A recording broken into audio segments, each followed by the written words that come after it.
theoretical approaches. So theories explain how and why. So basically some frameworks of how you develop. Okay. So when we think about development, we can think of it in 3 domains. Physical, okay, that one's self-explanatory. Cognitive, the brain, how I think.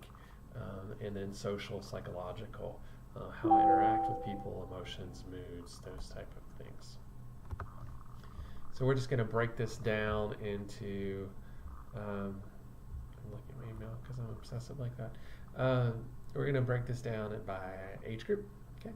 So when we look at young children, ages 2 to 7, so here are some things to consider on the physical side. They're energetic in bursts, so they'll burst and then they'll slow down, they'll burst and then they'll slow down. They're still developing balance, fine and gross motor skills, aerobic capacity and flexibility. So if you were doing something physical with them, remember they're still pretty limited in what they can do. Balance is particularly tough.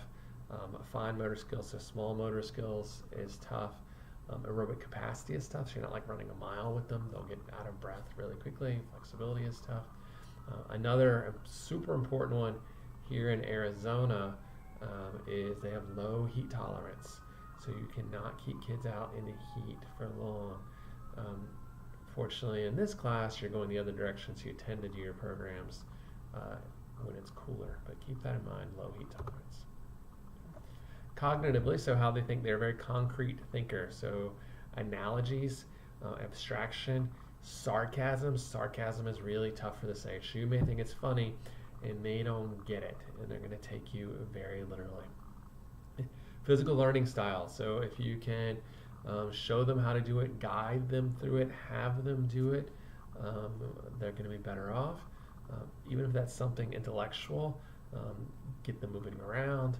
Physical activity is super important here. It's actually a great testament for the work we do. Social psychological, they are egocentric. What that means is they're very self-centered, not necessarily in a bad way. They just have really trouble seeing things from other people's point of view. Very me, me, me, me. There's a famous experiment called the 3 Mountains Task. And this researcher set up this table and it had these mountains on it. Right? They put some things on one side of the mountain and some different things on the other side of the mountain. Asked the kid what they saw on their side of the mountain. They described it. And then asked the kid what the researcher saw on his, and it wasn't he in this case, his side of the mountain. Now the kid couldn't see that side of the mountain. It was different things, but the kid assumed it was the same thing, right? Because everything is from my point of view. So you're egocentric. You're still kind of learning to play nice with others, very focused on yourself. You crave approval. Okay, this is we call it the good girl, good boy phase. So you want to be told you are doing well. A lot of your moral development here rests on the approval of others. Okay, you do not process stress well. So must don't process stress well, right? So you want to try to avoid stressful situations. So things like rope courses, maybe not so appropriate for ages 2 to 7 here, because they don't process stress well. Okay. Moving on, ages 7 to 11. Okay. Physical, your coordination is improving, but you're not there yet. Okay. You still lack aerobic capacity and heat tolerance. Okay. Yeah, you're older, yeah, you're getting better, but still lack aerobic capacity and heat tolerance. So limit times in heat, limit things like mile running or anything that's aerobic exercise. You're in early puberty, particularly at the end of this. One effect of that is you may have kids of very different sizes. Keep in mind that physically they may look different. Emotionally, socially, they tend to be the same. So we have to be very careful that we don't treat these kids who look older as older, because they're not necessarily, and vice versa, who look younger as younger because they're not necessarily. Cognitive, again, how you think. You can follow rules and directions better, but still nothing complex. So break it down, keep it simple.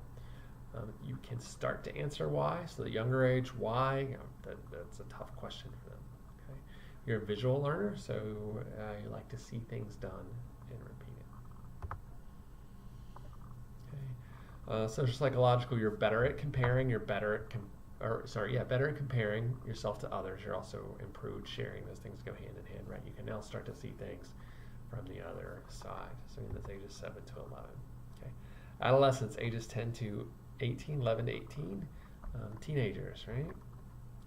So into puberty, beyond the scope of this class, we take youth development thing. We'll talk about it a little more and kind of the social effects of that, not the biology of it, the social effects of that. But be aware, okay? You do have more endurance and strength, more heat tolerance. Now, the Arizona heat's still a special case, so you still got to be aware. But you're better. You're better than kids, okay?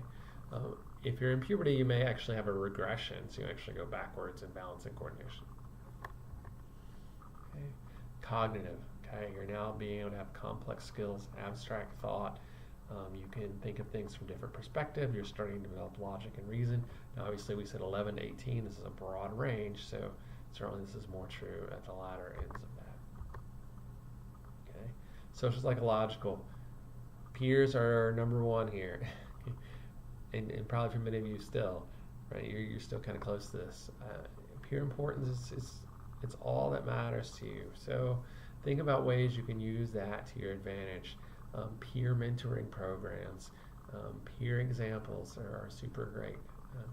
Identity formation, so you're trying to figure out who you are in this case. And this is why sometimes we think of teenagers, one week you're a goth or an emo, the next week you're a jock, the next week you're a nerd, right? You're kind of trying on all these different identities. I'm going to pause there because these videos, my free version will let me do 10 minutes. We're about 7. And this is a good break before part 2, which will be our key theoretical approaches. But so that's a big picture overview of physical, social, emotional, cognitive, and did I do another one? Yeah, I got the development. On to part 2.